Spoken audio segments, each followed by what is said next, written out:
A 2 meses que el Consejo Nacional Electoral anuncia la convocatoria para las primarias, el tripartidismo ha iniciado una veloz carrera para sacar sus mejores cuadros al ruedo, al grado que el Partido Nacional ya lleva oficialmente 6 precandidatos, los cuales son el exalcalde capitalino Nasri Asfura, la ex primera dama de la nación Ana García, el diputado Jorge Zelaya, los empresarios Mario Facusé y Carlos Urbizo. Además, se está a la espera que el dirigente Rodolfo Zelaya lance su candidatura.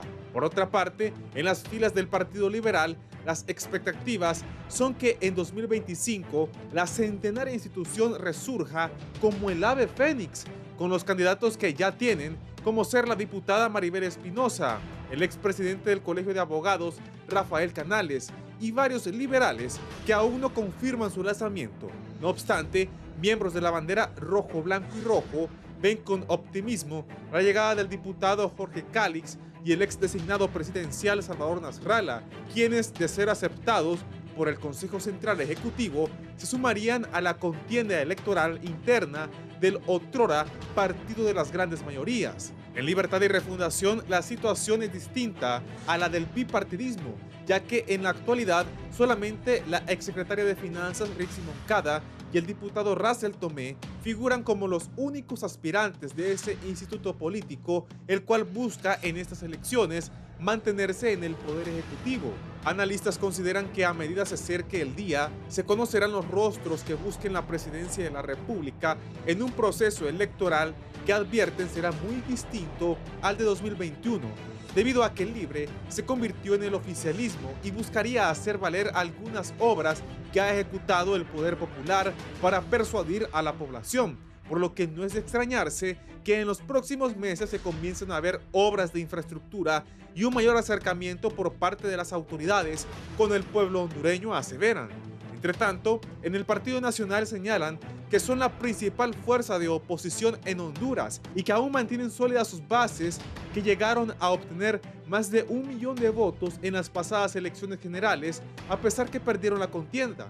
Sin embargo, algunos dirigentes mencionan que la cúpula cachureca no está tomando decisiones acertadas y esto podría causarle importantes pérdidas. Los liberales ven como una ventaja única que el oficialismo de a poco ha perdido el respaldo popular ante las promesas incumplidas y que los nacionalistas aún están salpicados en supuestos casos de corrupción y con casos de narcotráfico en Estados Unidos, por lo que para los colorados sería su última carta en presentarse como la salida a la confrontación. Pero expertos advierten que de no existir una alianza como la hubo en 2021, la persona que gane la presidencia de la República no obtendrá el respaldo de la mitad más uno de los hondureños.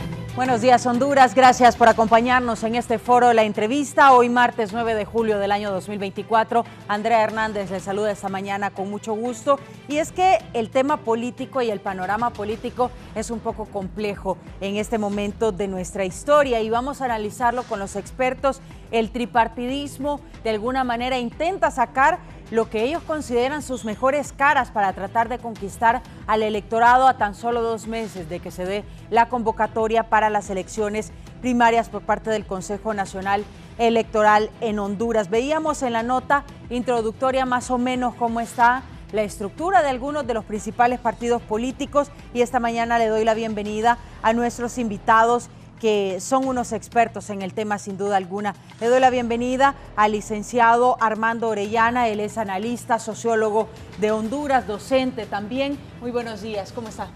Muy buen día, gracias por esta oportunidad de compartir con Canal 11. Bueno, y de estar también con los amigos intelectuales, ¿verdad? Y de mucho valor para poder conformar una opinión de carácter crítico frente a estos escenarios políticos. Es un placer compartir. Muchas gracias. Licenciado, también nos acompaña el licenciado economista, asesor de ONGs, exdirector también del Instituto Holandés para la Democracia. Luis León, muy buenos días. Muy buenos días, Andrea. Un gusto acompañarle el día de hoy. Gracias por la invitación, compartir con dos buenos amigos y tratar de analizar pues este contexto político que cada día se pone, digámoslo, más complejo, ¿no? Tratar de analizar, nos dice el licenciado Luis León, porque este panorama no está para nada sencillo. Y también es un gusto saludar esta mañana al abogado Kenneth Madrid. Él es analista, también especialista en Administración de Justicia Penal, máster en Derecho Mercantil y una referencia sin duda alguna en leyes en el país, también un máster en Cooperación Internacional, y es muy importante también su opinión esta mañana. Muy buenos días, abogado. Muy buenos días, un gusto saludarles. Gracias por la invitación y estar aquí también con estos apreciables analistas y pues hablar sobre estos principales problemas políticos que tiene el país en este momento. Gracias, abogado. Gracias por acompañarnos esta mañana. Vamos a iniciar con la pregunta general. Faltan solamente 2 meses para esa convocatoria del Consejo Nacional Electoral para que se anuncie las elecciones primarias. En general, en este momento, hoy martes 9 de julio, ¿cómo ven el panorama? Comienzo con el licenciado Orellana. Bueno, yo creo que lo que es importante tener en cuenta como sociedad que el tema político, pienso de alguna manera que en los últimos años ha cobrado un enorme interés, sobre todo en la esfera mediática. Creo que es normal hasta cierto punto los antagonismos y de alguna manera las anticipaciones en estos escenarios, ¿verdad? Las anticipaciones de actores políticos, actores de carácter colectivo, como son los partidos, las organizaciones políticas tradicionales, generando expectativas en la sociedad de posible competencia en los procesos y en sufragios políticos para prepararse, ¿verdad? Posteriormente de salir triunfantes en asumir una nueva gestión política. Lo característico en el país, ¿verdad? Y a tener en cuenta es que ha habido un quiebre histórico, quiérase o no, ¿verdad? Ese 28 de noviembre del 2021 marcó un hito histórico, el rompimiento con un esquema del bipartidismo que históricamente vino controlando políticamente la vida del país. La cultura política giró en torno a ser rojo o a ser azul, ¿verdad?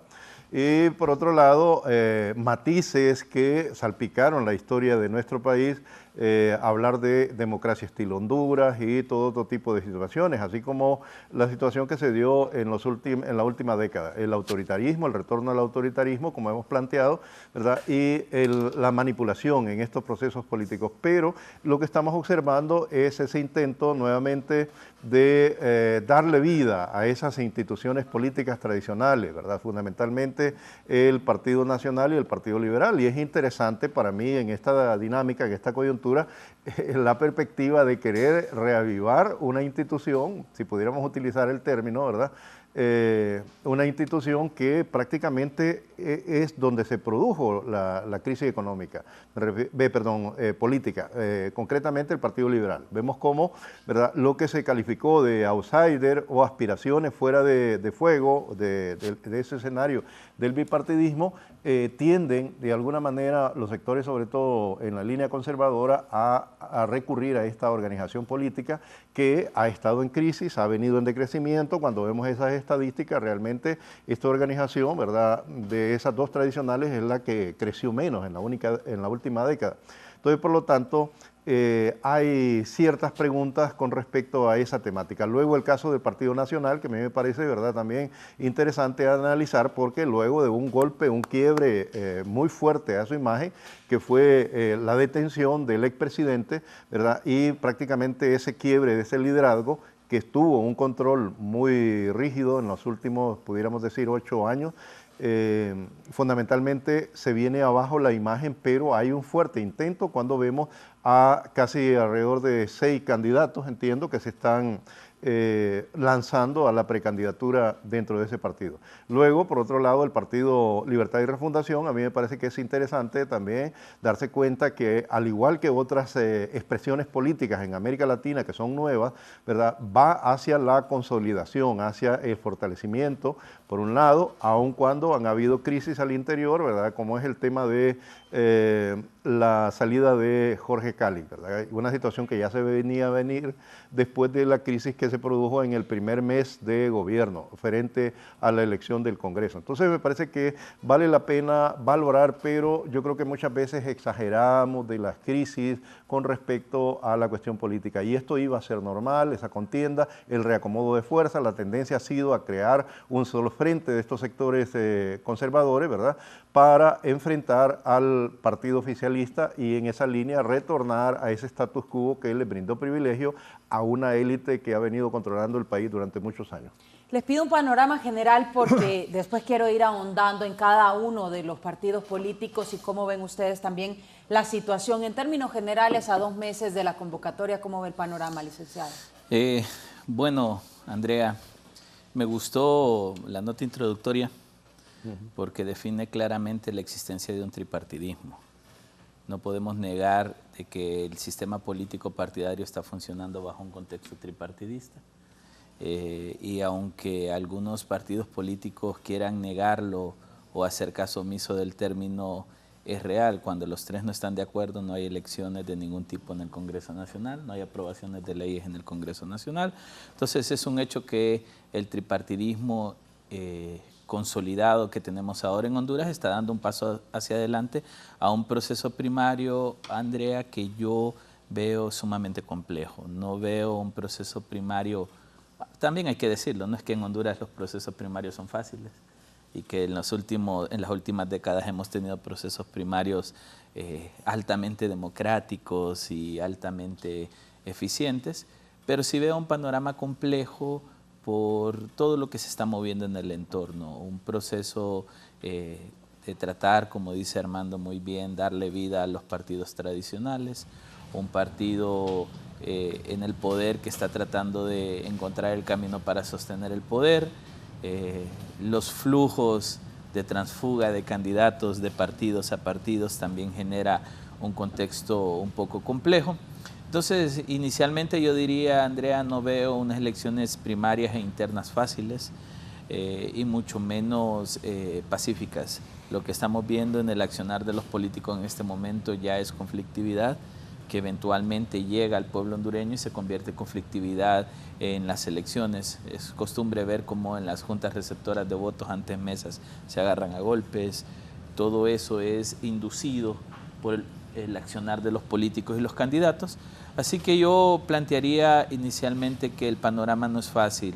Por eso decía yo, vamos a tratar de analizar, porque los políticos hondureños no nos dan los suficientes elementos para analizar a profundidad la realidad. Dicen una cosa hoy, otra mañana. Así que pensar que este proceso debemos tener mucha capacidad de poder manejarlo.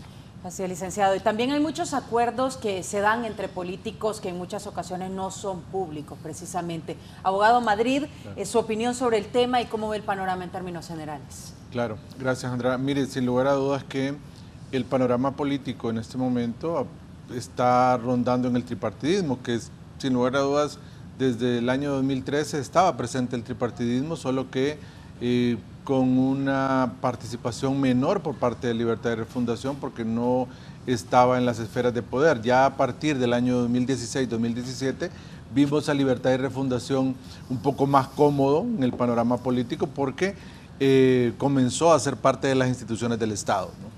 Comenzó a tener su representación en los diferentes entes, tanto electorales como instituciones autónomas, semiautónomas. Entonces ahí tomó un perfil diferente el tripartidismo en el país. Y bueno, hasta que lograron ganar las elecciones en el año 2021. Entonces, el panorama del tripartidismo quizá lleva ya 10 años en el país, solo que Libertad y Refundación ahora ya está en la misma esfera que el bipartidismo tradicional, ¿no? Que el Partido Nacional y el Partido Liberal. Cuotas de poder muy bien afianzadas, pero sin lugar a dudas que ya para las elecciones primarias e internas que se avecinan y cómo está reconfigurada las fuerzas políticas, podríamos haber pensado que hace unos 2 meses el tripartidismo no iba a tener esa preponderancia que vimos ahora con Libertad y Refundación, Partido Liberal y Nacional, sino que aparecía un cuarto actor en escena, que era el Partido Salvador de Honduras, pero con la fuga de Salvador Nasralla hacia el Partido Liberal, prácticamente el tripartidismo vuelve a tener ese potencial que habíamos estado viendo en la última década, de tal forma que al final creo que un buen ejercicio van a ser las elecciones primarias internas de los partidos políticos. Como bien lo decía Luis León, va a estar cargado de conflictividad. Ya vimos que todos los partidos tienen conflictividad, todos están rotos a lo interno, todos tienen fuertes fracturas y el que sean transparentes, equitativas las elecciones internas va a venir a dar un termómetro de cuánta conflictividad o no vamos a tener nosotros de cara a las elecciones generales de noviembre del año 2025. Porque recuerde que las elecciones internas primarias de los partidos políticos han estado plagadas de mucho aspecto en el cual el fantasma de esta situación del fraude ha estado siempre presente. Acordábamos ver los partidos tradicionales, como el Partido Nacional, con 6, 7 movimientos de maletín para ganar credenciales y para poder realmente dejar fuera muchos de ellos. Los otros dos partidos no han estado ajenos a ese tema tampoco.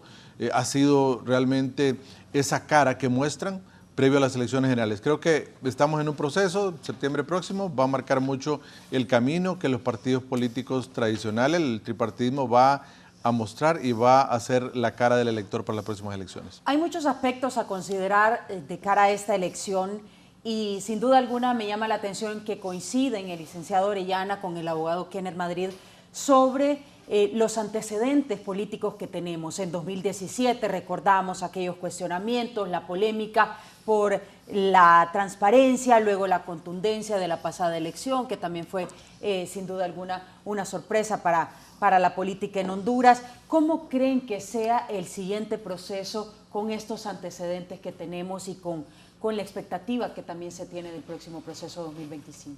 Bueno, en primer lugar, a mí me parece que hay que tener en claro que la política a veces tenemos o hace prevalecerse solamente una idea de la política como supuestamente consenso, como acuerdos, como estabilidad. La política en esencia es conflicto, es contradicción, ¿verdad? De lo contrario, realmente no habría esa dinámica porque se trata de relaciones de poder y esas relaciones de poder se expresan en diversas esferas de la sociedad, ¿verdad? En los cuales los antagonismos de alguna manera tratan de que actores traten de imponer su esquema de dominación sobre otros. Y eso se expresa al interior de los partidos políticos, al interior de la sociedad. Lo que hemos visto en las últimas elecciones, y es importante lo que ha dicho Kenneth con respecto a esa irregularidad de esos procesos electorales, porque tenemos el espejismo también, que democracia solamente significa ir a las urnas, ¿verdad? Cuando realmente hay otros matices que yo creo que hay que revisar, ¿verdad? Democracia social, democracia económica, y no solamente esta idea de democracia formal. Entonces, recordando reciente, en esas últimas décadas incluso, de estos partidos, ¿verdad? Que se habla, porque el esquema que plantean los colegas es prácticamente de un banco de 3 patas, ¿verdad? Que son esa idea de tripartidismo. Pero hasta qué punto, ¿verdad? Estas instituciones, frente a eso en el que se van a legitimar, frente a ese proceso de elecciones internas, se va a sostener o realmente se va a resquebrajar alguna de las patas, o podrían ser que las 3 cayesen, ¿verdad? Y esa era, por cierto, una visión desde los años 90 hacia acá, la idea de que los partidos políticos deberían disolverse y hablar de esquemas partidarios o políticos fuera de juego. Los liderazgos, basarlos fundamentalmente en personas y no en organizaciones o instituciones de carácter política con enorme tradición, como es el caso de Honduras y los partidos políticos. Y esos eran los espejismos que estaban. Pero ahora vemos ese paso que se ha dado, donde, por ejemplo, lo que mencionábamos, ¿verdad? El Partido Liberal busca robustecerse con outsider, como se ha dicho, ¿verdad? Y en el caso del Partido Nacional surgen esa cantidad de liderazgos dentro del propio Partido Libertad y Refundación, ¿verdad? Que se han quedado, entiendo yo, solo son 2 precandidatos. También hay una situación a analizar a fondo si realmente esto fortalece la unidad de lo que es una institución política. Recordemos que un partido se define por una organización, por una ideología y una plataforma programática, pero alrededor existe el tema de la militancia, que muchas veces lo desconocemos, o el tema, retomar el tema del liderazgo, ¿Qué hace que alguien diga, yo voy a inscribir una candidatura? Es la plata, es el supuesto carisma, es el pertenecer a una élite económica, a una élite intelectual o apoyado desde fuera. Cantidad de situaciones van a estar ahí presentes. Pero a mí me parece que fuera de esas situaciones que se van a dar en marzo, ¿verdad? Porque recuerden que es de septiembre a marzo, a mí me parece que se va a tener claridad y la tendencia, insisto, va a ser de conformar un solo frente, ¿verdad? Esos dos partidos, aunque estamos viendo ahora, la imagen nos deja ver la idea de posibilidad de consolidar ese tripartidismo. Si nosotros revisamos en la práctica en el Congreso, solo hay dos bloques, ¿verdad? Uno que es apoyando al Partido Libertad y Refundación y el otro bloque que se denominó hasta hace poco Vox. Y si fuese diferente, nosotros tuviéramos aprobado una ley de justicia tributaria. Si fuese diferente, nosotros tuviésemos también una aprobación, ¿verdad?, o derogación de la ley de las sedes. No se ha aprobado porque hay dos fuerzas opuestas, realmente, dos fuerzas antagónicas. Entonces, licenciado, que el panorama del Congreso Nacional sienta un precedente de lo que podría ser la próxima elección. Claro, así es. A mí me parece que nos da el referente de que realmente la polarización, como se dice, ¿verdad?, también, que a veces se pone en negativo, a mí me parece que debemos ver el lado positivo. Las contradicciones y los conflictos dejan ver realmente cuáles son los intereses que están detrás y busca o da oportunidades de construir alternativas nuevas. ¿Coincide, licenciado León? Sí, es que, digamos, una cosa es el tecnicismo electoral y otra cosa el funcionamiento electoral. Digamos, el tecnicismo electoral es claro en términos de cómo debe construirse una elección interna y primaria, que son dos cosas muy diferentes. Interna para escoger autoridades, primaria para escoger candidatos, los procedimientos que se deben cumplir, los requisitos que hay que cumplir, y los mecanismos de promoción de campaña que hay que ejecutar, digamos, esa parte del tecnicismo que la ley determina, que los reglamentos establecidos determinan, que los estatutos de los partidos determinan, es algo que está establecido y que eventualmente hay que cumplir, que quiero resaltar ahí, Andrea, estoy viendo un mover muy interesante por violentar estatutos de partidos y violentar procedimientos de ley. Mire, la ley electoral establece, y andaba buscando ahora mismo el artículo, no logré llegar al artículo, pero sí deja claro establecido que cualquier corriente debe ser inscrita por la autoridad partidaria. Es decir, Luis León quiere presentar una corriente en un partido, llega ante la autoridad partidaria, solicita la inscripción, la ley dice que la autoridad debe firmar el recibido y remitirlo al Consejo Nacional Electoral junto con un informe que determine si los miembros inscritos en esa corriente cumplen los requisitos de los estatutos. Lo que estoy viendo en ese mover es que ahora, si alguien no cumple los requisitos de un estatuto de un partido, están violentándole sus derechos y entonces la Constitución sale violentada y que hay que inscribirlo sine qua non. Entonces, digamos, ¿por qué planteaba la parte procedimental? Porque me parece muy fuera de lugar de muchos políticos el tratar de imponer sus aspiraciones electorales por encima de lo que la ley primaria, secundaria y terciaria dicen. Yo pienso que si en esta parte del tecnicismo electoral no se logra ser ordenado y hacer cumplir la ley a sus diferentes escalas, yo estoy claro, la Constitución dice que no se puede violentar el derecho a elegir y ser electo, pero para eso creamos estatutos y reglamentos. Si no se va a cumplir eso, entonces vamos a pasar a la realidad electoral, que es lo otro que yo le planteaba, un poco tratando de separar el análisis de Armando ante las coyunturas políticas actuales. A ver, yo estaba escuchando a un alcalde de la zona sur el día de ayer diciendo que si no se inscribe un candidato se va a armar un gran relajo. O sea que estamos dispuestos a violentar la ley y las leyes a cambio de poder tener la participación política que por Constitución deberíamos tener. Y ese mover político a mí me preocupa porque está generando una sensación de, digamos, crispación, que al mismo tiempo y paralelamente va ligado a una sensación de que hoy sí vienen las elecciones, entonces hay un mover político y que vienen las elecciones y que vamos internas y que yo voy a ganar, que vos vas a perder, que es lo normal, pero eso puede llevarnos en cierto momento a cierto nivel de conflictividad política a lo interno de los tres partidos. Entonces yo creo que el análisis debe verse desde la perspectiva política de cada uno de los partidos que participarán en este proceso interno y primario. Y ahí es donde creo yo que las coyunturas variarán, porque digamos un partido nacional que no logra levantar cabeza y que también me parece muy poco tiempo para hacerla levantar, pero con muy pocas decisiones de reestructuración interna. Un partido Libertad y Refundación que está claro en su agenda y está claro en su candidata y que van a morir con esa candidata. Y un partido liberal que de repente se volvió la manzana de la discordia, pero que no precisamente, Andrea, genera esa sensación de liberalismo activado. Es más una sensación de, digámosle, populismo electoral que la reformulación de una visión de un partido centenario. Entonces yo creo que hay que separar los dos espacios, porque pese al juego de fuerzas y de ideologías y de las presiones políticas que pueda haber de un partido a otro, la realidad es que los partidos mismos, aún con esas tremendas planillas que estamos empezando a ver, porque cada uno de esos candidatos deberá presentar al menos 200 municipios en 14 departamentos, entonces dése cuenta las cobijas que vamos a tener en primaria, sin contar que el Consejo Electoral ayer notificó que se debe aumentar un regidor más de los 10 que ya tenemos, entonces multiplíquelo por 200. Ah, dos. Entonces multiplíquelo por 200, ya sabemos que necesitamos 400 personas más por corriente en cada planilla.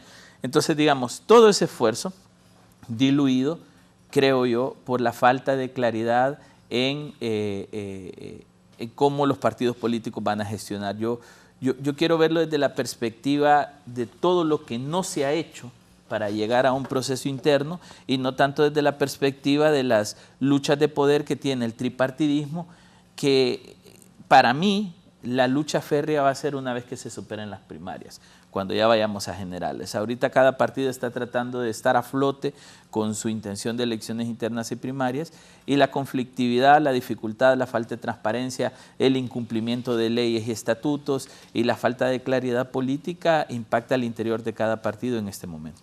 Están tratando de resolver lo interno antes de irnos a las elecciones. Abogado Madrid, ¿cómo ve ese panorama y, bueno, con los antecedentes que tenemos de otras elecciones? Bueno, sí, realmente creo que los antecedentes que tenemos no son buenos, son antecedentes que realmente no han venido a fortalecer la estructura interna de los partidos, ni tampoco han fortalecido en alguna medida la democracia, porque el hecho, como bien lo decía el colega, no es venir a votar cada 4 años que viene a fortalecer la democracia, sino que realmente es qué buenas lecciones podemos sacar de cada proceso electoral, tanto interno y primario como general. Y acá por eso yo mencionaba en el segmento anterior que tuve la intervención, en el cual va a ser interesante si los partidos políticos cumplen quizá 3 características. Dejar las viejas prácticas del pasado, que no son transparentes, que no fundamentan. Claro, es imposible. Que es cierto, pero sí, es imposible. Sí, o sea, ¿por qué? Porque tenemos las mismas reglas del juego. Es correcto. Ninguno del tripartidismo quiso cambiar las reglas porque se sienten muy cómodos con ellas. Porque realmente el hecho también de tener unas internas y primarias donde no hayan ciudadanos en las mesas, sino que hayan representantes de sus movimientos, permite en alguna medida tener ese factor de dominio sobre la mesa, el que es la corriente oficialista o la corriente que logre tener también algunos movimientos de maletín para poder tener el control sobre la mesa. Sí. Y creo que ese es uno de los escollos que realmente veremos quién sale mejor librado de esas elecciones internas y primarias, porque vamos a ver esas viejas prácticas, ¿verdad? En segundo punto, creo que también la capacidad que hayan tenido los partidos políticos a estas alturas de poder autodepurarse a sí mismos. Vamos a ver quiénes son los candidatos a alcaldes, vamos a ver quiénes son los candidatos a diputados y si realmente han tenido esa visión que las piedras del camino le han dejado, donde se han tropezado y que realmente puedan reestructurarse. ya hemos estado viendo en algunos movimientos de partidos tradicionales que sigue lo mismo de antes, ¿verdad? Que no se han reestructurado, que no hay gente joven, que no hay sangre nueva, y no principalmente gente joven, para no excluirnos a los de nuestra edad, ¿verdad? Pero realmente deberían de ser caras nuevas en la política que viniesen a darle ese respiro, esa frescura a un partido político, demostrando esa capacidad anticorrupción, esa capacidad que llegue al electorado de una forma distinta. Y en tercero, creo yo que son las características éticas y morales que puedan tener los partidos políticos en este momento de cara a las elecciones. Creo que no vamos a ver mucho de eso. Se las pone difícil. Creo que no vamos a ver. Creo que no vamos a ver. ¿Por qué se la pone difícil, Luis? Porque nada de eso lo van a hacer. Sí, entonces, por eso. Y es cierto, hay que hacerlo. Por eso, o sea, yo creo que eran los 3 retos principales que tienen los partidos políticos de cara a las próximas elecciones, pero creo que al final no vamos a ver ningún cambio de esos, vamos a ver las mismas reglas del juego, vamos a ver los mismos resultados. Dicen que si hacemos lo mismo con procedimientos idénticos vamos a tener los mismos resultados. Entonces, por eso es que al final va a ser una buena radiografía. Vamos a tener igual en las elecciones generales de 2025 un presidente con un 30% o presidenta con un 30% nada más de aprobación de todo el cúmulo de votantes. De tal manera que vamos a seguir con vacíos de poder, vamos a seguir con falta de legitimación, porque esas reglas del juego son las que le gusta al tripartidismo tener para poder ir en el juego electoral. Y nuevamente traemos a la agenda el tema de las reformas electorales. Y hablaba usted de esa necesidad de que se eliminen a personas políticas de las mesas electorales. ¿Cree que ya con este tiempo que tenemos se dé ese tipo de reformas o algún día se llegue a dar ese tipo de reformas a nuestro proceso de elecciones? Mira, Andrea, desgraciadamente tenemos que ser sinceros en este tema, ¿verdad? En los análisis. Mientras el tripartidismo está en el poder, muy difícilmente vamos a ver esos cambios sustanciales, donde vamos a ver mesas electorales ciudadanizadas, donde vamos a ver algo. Y esas reformas son mínimas que todavía incluso en este momento se pudiesen dar, porque no ocupan reforma constitucional, no estamos todavía en año electoral, se podrían hacer esas reformas para poder tener a los ciudadanos en mesas y no representantes del tripartidismo. Pero, ¿por qué habría de cambiarse? Si el tripartidismo está representado en las mesas electorales, dice que son las 3 fuerzas políticas mayoritarias las que tienen la presencia en la mesa, están muy cómodos. Si entra un cuarto partido a las mesas, podría poner en riesgo esa característica esencial, de tal manera que no somos optimistas. Las reformas electorales ya no están en la agenda del tripartidismo, nunca estuvo, ni estará, y menos reformas constitucionales, que prácticamente hay una prohibición para que en el año electoral puedan haber cambios sustanciales en la ley secundaria, y no digamos en la Constitución, que se ocupan 2 legislaturas. De tal manera que en ese sentido no somos tan eufóricos en pensar que el tripartidismo lo va a hacer. No, ya nos demostró que están muy cómodos con las actuales reglas del juego. Y mire, Andrea, ahí en la ley que se aprobó en el año 2018 realmente no hubieron grandes cambios. No, esa fue la 20. Ah, la 20, ¿verdad? Un día antes de la convocatoria, en 21, el 21, perdón. La ley electoral de 2021 no tiene grandes cambios en relación con la ley electoral anterior. Entonces, cambio de nombres a las mesas electorales, ahora Junta Receptora de Votos.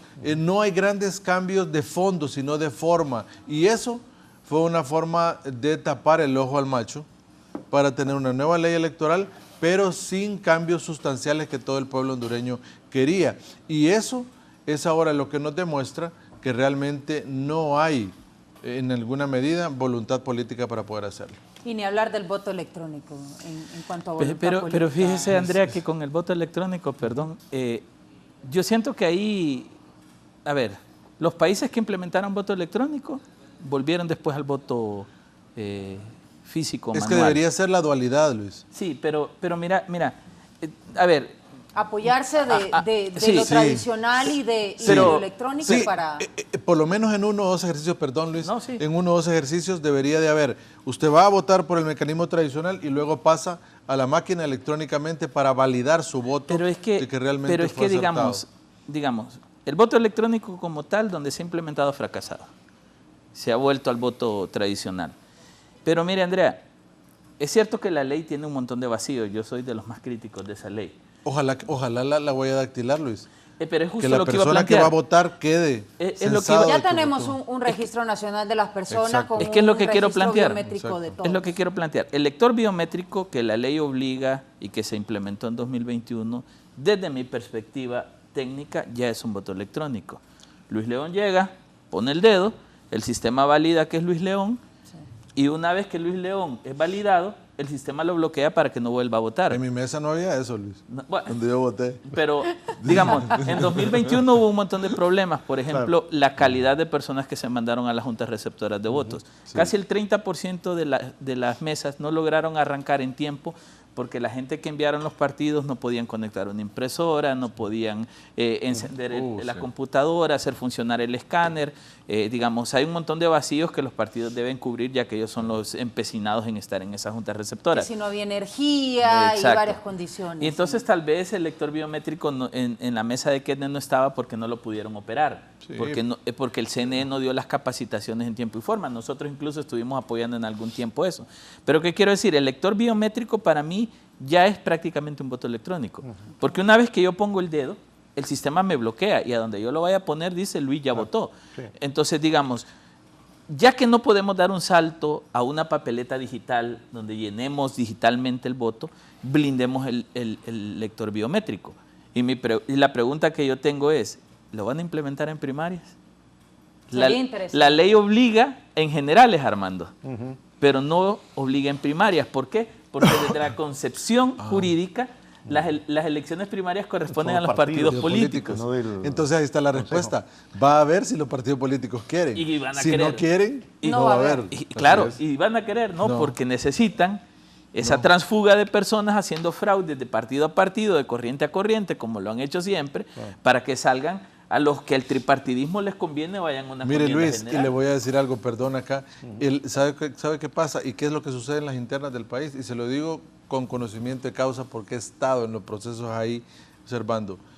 En los partidos políticos tradicionales, cuando ya va a ser la hora, cierran la puerta, se ponen a marcar votos, llenan la urna del partido que tiene más hegemonía en la mesa, y se lo digo con conocimiento, pues estaba ahí, y más en los sectores rurales. Se hace eso. El que tiene el oficialismo o tiene la corriente más fuerte se impone contra los demás, y ese ha sido siempre el fantasma del fraude en las elecciones internas y primarias de los partidos políticos. ¿Cómo percibe estas Bueno. condiciones también a las que vamos a elecciones? Bueno, yo, al igual ¿verdad?, que algunas posturas aquí, quisiera ser un tanto pesimista, pero yo pienso que también hay que buscar esa deriva de esperanza. Y el amigo de León lo ha dicho, ¿verdad? Hay avances y lamentablemente estos cambios son muy lentos en lo que nosotros esperaríamos. Y por otro lado, el tema del cambio en la psicología y en la moral política es mucho más lento que las normas. A veces podemos tener las expectativas, sí, vamos a cambiar nuevas reglas y todo lo que se ha planteado, pero en la práctica quienes han participado en estos procesos electorales tienen esa tradición, esos mecanismos, ¿verdad?, fraudulentos. Simplemente para revisar algunos de los datos, estaba viendo reciente en la mañana algunos datos de elecciones internas, ¿verdad? Y las denuncias, entre otras, ¿verdad? Porque no solamente es esa, ¿verdad? El expresidente de la República, Juan Orlando, haciendo fraude a Ricardo Álvarez.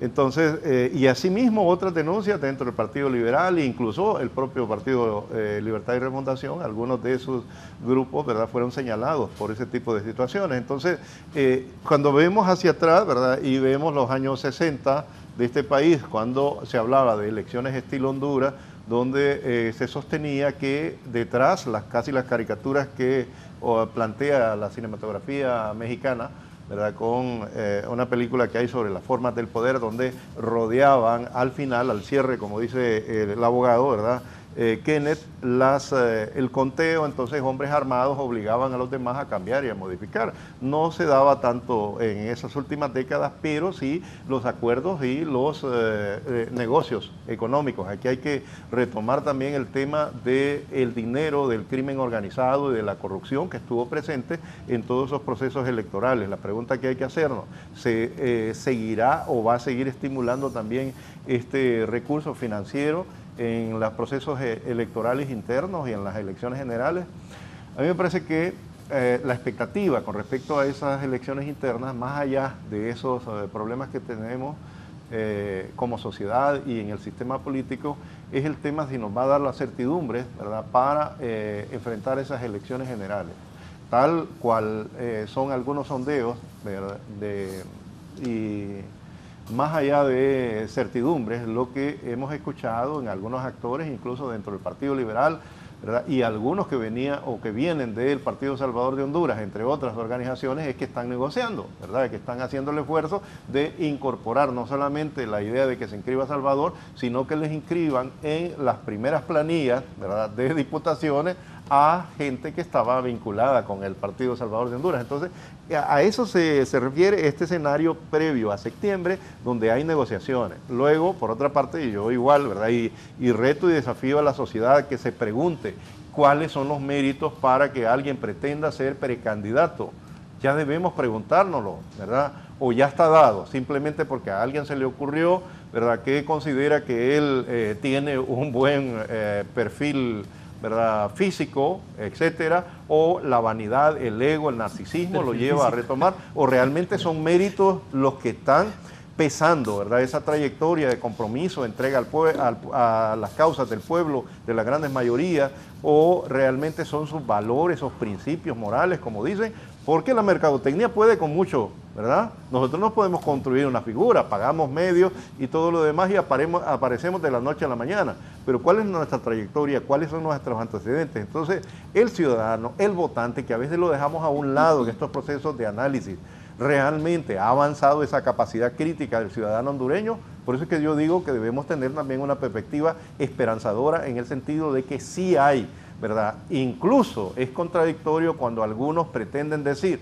no, fue una masa que no está amarrada con el voto duro, sino que son jóvenes, pensantes y todo lo demás. Pero cuando marcamos en otra línea, esos jóvenes pensantes y esas otras personas son no tomados en cuenta o despreciados. Entonces a mí me parece que sí es importante, ¿verdad?, que analicemos a profundidad todos estos temas. Realmente la idea que se monta también, porque hay un esquema mediático, hay sectores que están interesados en que se genere la desafección política. ¿Qué significa la desafección política? Desinterés, desprecio hacia la política. Incluso cuando construimos, y aquí tenemos desacuerdos con los amigos, ¿verdad?, cuando construimos, y no solo es Honduras, es a nivel internacional, ¿verdad?, eso es una deriva que viene ya de un buen tiempo, de la década de los 90, el tema de crear la idea de que hay clase política. No existe clase política, es una élite política, es una estructura que ha venido dominando. Entonces cuando decimos la clase política es la culpable de todos los problemas que vive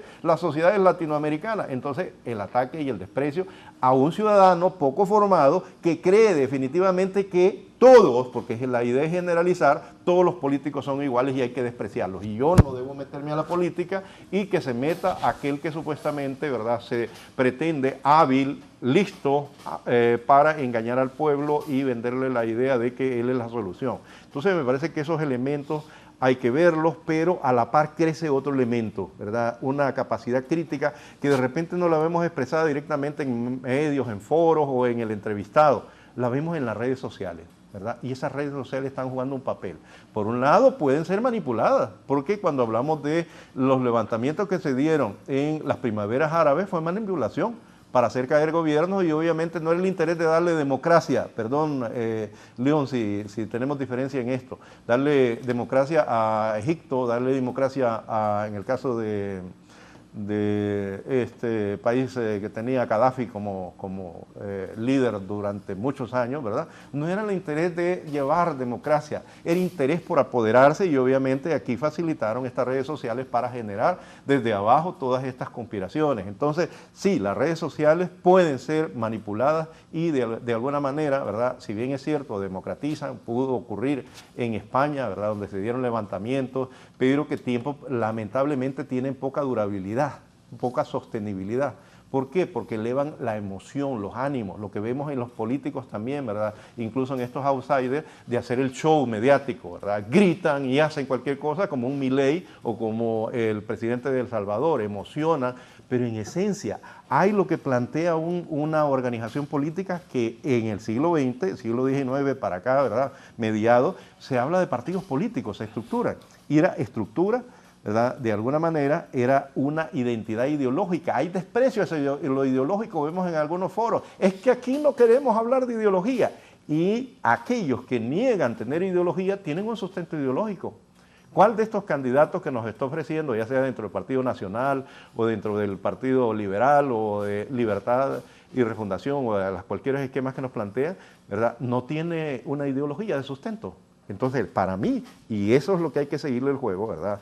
En este proceso político hay dos fuerzas que van a polarizarse. Por eso insisto que eso se ve reflejado en el Congreso, ¿verdad? Más allá de esa idea de reconstruir instituciones políticas partidarias, estos simplemente se pueden quedar en cascarones, pero realmente hay una propuesta diferente a un modelo de desarrollo, ¿verdad? Entiendo que Kenneth tiene también su formación en el tema de desarrollo. Hay un modelo diferente, alternativo a ese modelo neoliberal, ¿verdad? Ahora se radicaliza el neoliberalismo hablando de los libertarios. Si nosotros escuchamos con cuidado los discursos de Jorge Cali y los discursos de Salvador Narrala, en alguna medida, ahora estoy viendo, ¿verdad?, que está el economista Carlos Urbizo y hay otros más, ¿verdad? Nosotros podemos juntar en medio de todo ello un esquema de pensamiento.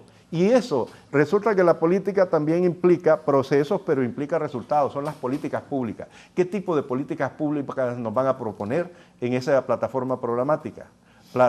Políticas públicas privatizadoras, políticas públicas realmente de robustecer las instituciones del Estado, proyectos para facilitar y redistribuir la riqueza. ¿A qué le apostamos en esencia? Porque a veces nos quedamos en el esquema de ver personas discutiendo, debatiendo, emocionados sobre la contradicción, pero no vemos la plataforma programática, hacia dónde gira Honduras. Aquí hay solo dos opciones, hacia un lado o hacia otro, ¿verdad? En mi postura, las posturas mediatizadas, ¿verdad?, al final terminan tendiendo hacia un lado. Y lo que tenemos en Francia hoy nos está mostrando eso, ¿verdad? Yo creo que hay que seguirle la pista a esa situación porque realmente o te pones a un lado, en el caso del Macron, ¿verdad?, que le estaba apostando por mandar tropas a Ucrania y todo lo demás, la deriva es ir a ese enfrentamiento y a esa polarización. Surgen por ello, entonces me parece, fuerzas alternativas que dicen, no, frenemos esa idea. La Le Pen también, siempre en esa misma lógica, a la derecha. Entonces yo creo que debemos agudizar esa capacidad crítica como sociedad y como ciudadanos. ¿Qué es lo que nos vende un candidato político, ya sea que se vista de camiseta roja, azul, amarilla o lo que sea? ¿Realmente nos está proponiendo algo de transformación y mejora del país?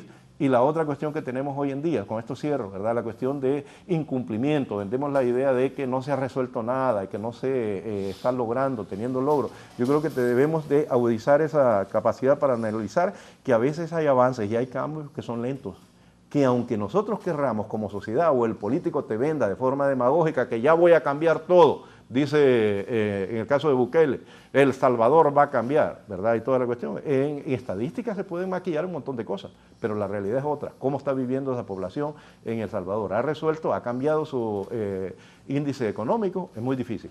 Sin duda alguna, este proceso de elecciones debe ser de mucha conciencia de la población hondureña. Reconocemos los problemas sociales que actualmente atravesamos y que al final, pues, la elección de nuevas autoridades sí cambia y sí puede cambiar ese panorama social que tenemos. Luis León, ¿cómo también analiza la postura de la población en la reciente elección y cómo podría ser la posición de la población y también demográficamente hablando de esa juventud de la que también hablaba el abogado Kenneth? ¿Cómo tenemos ese panorama por ese lado? Digamos, este es un análisis, Andrea, que todo candidato a elección popular debe hacer. Digamos, 65, casi 70% de la población son jóvenes menores de 40 años, 45 años. Yo creo que todavía somos jóvenes, ¿no? Sí, eso según las Naciones Unidas. No, yo creo que ya no. Ya no. Pero digamos, Ya no. este es espectro de la población joven. Segundo, creo que parte del error político es no evolucionar en la forma de hacer política. Nuestros políticos siguen haciendo política como en los 80s y 90s. Claro, un poco más viciada por la contaminación de la corrupción, del vínculo a crimen organizado, del nepotismo, de la falta de decisiones serias por cambiar un país. Pero digamos, el espectro geográfico es importante y dentro de esa lectura hay que poder zonificarlo. Digamos, la carga electoral más grande que tiene Honduras está aquí en el Distrito Central. Tenemos, según padrón electoral, cerca de 1 millón de votantes en Distrito Central. Ahora Cortés está más fuerte. Está un poco más fuerte, están muy cerca Más ya. bien decían que si realmente se tuviera los diputados, debería tener 25. Debería tener 25, nosotros Porque, 30. sí. Pero digamos, el problema que tenemos ahí, Andrea, en función de su pregunta, es el abstencionismo. Honduras ha venido arrastrando un abstencionismo del 50% de su padrón electoral y quienes lo planteó. Ese abstencionismo hace que solamente el 50% vote y ese 50% convertido en un universo total de votos, solamente el 30% de ese universo define un presidente en Honduras. Lo que pasó en 2021 fue un resultado atípico. Primero, la gente salió masivamente, cosa que no esperábamos yo personalmente, y que estaba en ese momento apoyando mucho al Consejo Electoral y a los partidos políticos. Yo mismo esperaba un proceso electoral muy cerrado y los análisis decían que iba a ser un resultado de un 1 o un 1.5% de diferencia. Estábamos hablando de entre 80,000 y 90,000 votos entre ganador y perdedor. Ya estábamos previendo una crisis postelectoral porque si ganaba el Partido Nacional, Libertad y Refundación iba a decir fraude. Si ganaba Libertad y Refundación, el Partido Nacional iba a hacer todo lo necesario para bloquearlo por lo cerrado que iba a ser el proceso. La gente sale masivamente. Claro, hubieron algunas variables que hoy no están. El fuerajó, toda la batería de actos de corrupción que hizo el Partido Nacional en esos 12 años, que creo que la cereza del pastel fue la pandemia, los hospitales móviles, la falta de vacunas, la falta de atención, la gente muriendo en las calles, las mascarillas adulteradas, digamos, hubo todo un contexto que los terminó de liquidar. Más del 500% del valor de una mascarilla, sí. es horrible. Yo siempre he pensado que si el Partido Nacional hubiera gestionado bien la pandemia, seguirían siendo gobierno. Porque desgraciadamente en Honduras tenemos memoria muy corta. De 2 años para atrás se nos olvidó todo. Entonces, digamos, esa participación masiva hizo que casi el 68% del padrón electoral de los hondureños habilitados a votar, votaran. ¿Que tenemos esos elementos hoy? No, Andrea. ¿Por qué? Y ahí yo difiero un poco con Armando. No es la narrativa que llega al joven diciendo de que odien la política. Si es que el joven no tiene opciones de estudio. Está decepcionado. Exacto. El joven, en términos generales, no tiene empleo, no puede estudiar, no. Entonces, digamos, no es un tema de que los analistas hacen que la juventud o que la mujer se sienta insegura por los femicidios. Es que los femicidios están ahí, que la falta de empleo está ahí, la falta de educación está ahí. Digamos, esta juventud, mire lo que le voy a decir Kenneth y Armando y Andrea, esta juventud está viviendo en un mundo informado en tiempo real, como lo menciona Armando. Nosotros crecimos esperando los noticieros de la noche o esperando los programas deportivos del fin de semana para saber qué pasó. Hoy se ven los partidos en tiempo real. Estos jóvenes que tienen, mire qué complejo, tienen a sus padres que necesitan atención médica y ven que no reciben atención médica, que sufren la inseguridad en sus colonias, que sufren la incapacidad de poder tener una oportunidad de empleo, estas personas, estos jóvenes, se desencantan solos. O sea, nosotros no podemos engañar a la juventud diciéndole los políticos son la solución, porque estos jóvenes están viendo que los políticos no solucionan. Lo he dicho. ¿Serán solo los políticos, perdón, Leo? Es que, digamos, Si queremos entrar a análisis de sector, que la empresa privada no solo busca su lucro y no quiere generar empleo, digamos, el fin de un empresario per se, y ahí es donde me molesta escuchar empresarios decir, es que nosotros queremos generar empleo. Mentira, un empresario quiere generar utilidades. Riqueza. ¿Para quién? Para sí mismo. Entonces, digamos, si yo pongo un negocio, Armando, pongo el negocio pensando en que voy a generar empleo o en que quiero obtener utilidades. Entonces, digamos, no puedo culpar al empresariado por tomar una acción netamente comercial, que debería ayudar al desarrollo del país, sí, pero no es su responsabilidad delegada. De acuerdo. No es responsabilidad de la iglesia atender a los jóvenes que andan en maras, pandillas y drogas. No es responsabilidad de la academia vigilar a los jóvenes en sus actividades extracurriculares. Pero la pregunta aquí, León, y disculpa sobre eso, ¿estaba mejor esa juventud, tú mencionaste esos años atrás, antes o ahora? Y solo recordar algo, y con esto cierro, pido disculpas, en el caso de ANLO. ANLO frente a un periodista acucioso como es Jorge, se me escapa, de uno de estos medios norteamericanos, que le dijo, pero aquí están los datos, aquí tenemos muertos, tenemos cantidad de muertos. De forma serena le dijo ANLO, estamos mal, hay que reconocerlo, pero estamos de alguna manera mejor. Entonces yo creo que ahí vamos al tema de la política pública, realmente los resultados, porque hacemos énfasis en los jóvenes, no hay suficiente medicamento, pero ha cambiado en términos cualitativos. Y escuchaba yo a Leticia Salomón frente a esa cuestión que me parece que tiene una serenidad y sus bases de análisis muy bien actualizados en los cambios que se producen muchas veces, y esa es la deriva que yo digo de relatos, ¿ok? Hay cantidad, lo mataron al muchacho en la Kennedy, al joven, lo mataron. Óigame, cuando nosotros comparamos datos anteriores, nos vamos a dar cuenta que no es que están mejor. ¿Qué es lo que le está ofreciendo para futuro? Una solución mágica como el del Salvador, supuestamente vamos a hacer Exacto, Armando. Es que por esa razón yo planteo, lo he dicho y lo voy a decir, no son los políticos los que nos van a sacar de nuestros problemas. Yo lo he dicho, he estado contigo muchas veces diciéndolo. Sí, cierto. El que crea que a un político que se pare y diga, yo le voy a dar empleo, yo le voy a dar seguridad, mentiroso, no le va a dar nada. Claro, porque son otros factores los que intervienen. ¿Por qué Kenneth lo planteó cuando estábamos discutiéndolo? Quien tiene la responsabilidad de resolver los problemas sociales es el Estado. A ver, abogado, ¿quién es el Estado? Nosotros. Claro, pero no tenemos políticas públicas donde guiarnos. Pero necesitamos un gran acuerdo de país, donde todos los sectores como Estado estemos claros cómo vamos a atender los problemas.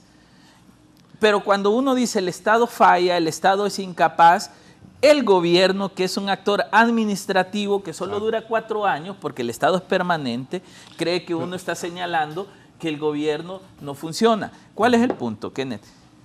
Delegar el poder a través de un proceso electoral, como lo vamos a hacer en el próximo mes de enero para poder ir, marzo, para poder ir a unas generales, requiere que podamos escoger hombres y mujeres que tengan habilidad de analizar los problemas de país para conjuntar al Estado y tomar decisiones. El problema es que aquí no escoge, se los colocan. Se los imponen, y eso es cierto.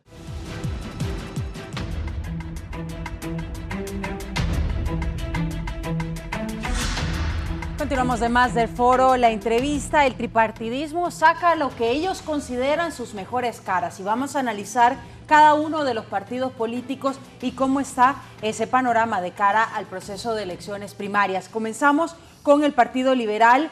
Confían en revivir la bandera rojo, blanco y rojo con los precandidatos que ya tienen. Vamos a mencionarlos y a presentárselos en pantalla. Comenzamos con la diputada Maribel Espinosa. Tenemos también al expresidente del Colegio de Abogados, el abogado Rafael Canales, el abogado también Jorge Cálix, exdiputado, el ingeniero Salvador Nasralla, que viene de otro instituto político que se había creado, el Partido Salvador de Honduras, y ahora se une o está a la espera de ser aprobado en el Partido Liberal de Honduras. También el exdiputado Marlon Lara. ¿Cómo analizan este panorama en términos políticos, abogado Kenneth, en el Partido Liberal de Honduras, estos posibles precandidatos presidenciales, y también qué propuestas le han dado al pueblo hondureño, que yo creo que también es importante de analizar? Sí, bueno, Andrea, mire, es muy interesante ver lo que ha sucedido en el Partido Liberal. El Partido Liberal Está fracturado al interno también, hay dos corrientes en el Partido Liberal que prácticamente tienen una pugna entre sí. Eso lo puede ver uno en las decisiones que se toman en el Central Ejecutivo. Y bueno, tal es el caso ahora con Jorge Cali y Salvador Narrala. No sé si votaron ayer, estaban 9 a... No, hoy dicen que a 8, pero al parecer estaba... 9 a 8 a favor. Sí, estaba a favor de que ellos ingresaran. Eso no va a ser tan fácil, borrar esas fracturas a lo interno del Partido Liberal, les va a dejar huella, va a dejar ahí una cicatriz muy fuerte, porque las personas que se creen liberales de abolengo realmente creen que tienen un mayor derecho dentro del Partido Liberal. Por otra parte también, mire, Marlon Lara creo que aún no anunció oficialmente un despegue muy fuerte. Creo que Rafael Canales tampoco ha mostrado ese poderío ni esa fuerza. Creo que la única que ha recorrido quizá todo el país es Maribel Espinosa. Pero sin lugar a dudas que Jorge Cali y Salvador Narrala, por ser figuras mediáticas en otras instituciones políticas, habrá que ver si les va a ajustar para poder generar esa contienda interna y primaria en los partidos políticos. Yo tengo mis reservas si de esta elección interna pueden salir unidos o al final pueden salir más fracturados de cómo están. El detalle es que la mayor cantidad de membresía de Jorge Cali es de Libertad y Refundación. Y es local. Exactamente, es un liderazgo dentro de Francisco Morazán. ¿Irá a votar la gente por Jorge Calix siendo de Libertad y Refundación? ¿Irán a una contienda interna a prestar su voto al Partido Liberal? ¿O los liberales eminentemente de abolengo irán a votar por Jorge Calix? Ahí es donde está la expectativa. Todavía es muy prematuro por determinar esto, y además el liberal votará por Salvador Narrala, o realmente podrá coincidir en la efervescencia de traer a personas sin partido político a que vengan a luchar su gesta interna más primaria, porque él todavía no está optando a cargos de partido, a esta gesta primaria para poder salir él como el candidato oficial del Partido Liberal. No lo sé, creo que son temas todavía que están en el ambiente. Yo no veo realmente que el haber incorporado a dos personas vayan a crear una cohesión en el Partido Liberal y vayan a salir más unidos que nunca. Creo que más bien pasa por una fractura entre viejos liderazgos, nuevos liderazgos, y que realmente ahí a lo interno yo creo que hay un movimiento muy fuerte, y yo no sé si al final Salvador Narrala o Jorge Calix han caído en la trampa de participar en estas elecciones internas del Partido Liberal y no vayan a salir muy bien parados de ahí. Bueno, licenciado Luis. Andrea, el antecedente de las elecciones internas en Honduras, Armando, que es bien estudioso de esto, que me corrija, nunca, que yo recuerde, después de una primaria interna, un partido político ha salido en unidad. Siempre salen fracturados. Salen hablando de me hicieron fraude, más si gana la línea oficial, que comúnmente gana la línea oficial, por todo lo que hablamos, se llenan las actas en silencio, se negocia quienes salen, etc. Entonces, digamos, el Partido Liberal viene fracturado después del golpe de Estado, no ha logrado llegar a una unificación partidaria, cosa que hemos sugerido durante muchos años, y hoy el Partido Liberal se enfrenta, bueno, creo que Marlon Lara no se va a lanzar, creo, a menos que no tenga información actualizada. Pero digamos, si están los 5 de la pantalla, 5 corrientes, que es donde uno debe preguntarse. Eso es lo mismo a nivel de partidos políticos. La democracia es 2 partidos políticos o 100 partidos políticos. En Honduras tenemos 14 y solo 2 o 3 pueden gobernar. Entonces, ¿vivimos en democracia, sí o no? ¿Tener 5 corrientes es democracia o no es democracia? Digamos, tenemos que construir nuestra propia concepción, y yo a lo que me niego es que nosotros no desarrollamos todavía una concepción democrática de lo que queremos. 5 corrientes dentro del Partido Liberal, 3 de liberales y 2 de no liberales importados.